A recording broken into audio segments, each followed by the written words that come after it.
Please wait for a moment. కొంచెం వేచి ఉండండి. కృపయా థోड़ी देर इंतजार करें. Please wait for a moment. కొంచెం వేచి ఉండండి. కృపయా థోड़ी देर इंतजार करें. మరో sentence. I did not understand this. ఇది నాకు అర్థం కాలేదు.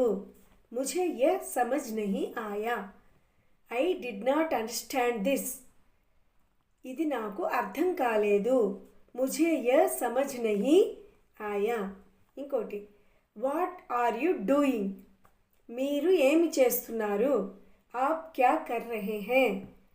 What are you doing. మీరు ఏమి చేస్తున్నారు. ఆప్ క్యా కర్ రహే హై. సో ఈరోజు 3 సెంటెన్స్లు ఏంటంటే please wait for a moment. కృపయా థోड़ी देर ఇంతజార్ కరో. కొంచెం వేచి చూడండి. I did not understand this. ముझे यह समझ नहीं आया. ఇది నాకు అర్థం కాలేదు. What are you doing. ఆప్ క్యా కర్ రహే హై. అదే లేడీస్ అయితే కర్ రహీ హై. అలాగే మీరు ఏమి చేస్తున్నారు. ఈ 3 సెంటెన్సెస్ని ఇవాళ ప్రాక్టీస్ చేయండి. ఖచ్చితంగా మీరు భాష నేర్చుకోగలరు. Thank you very much.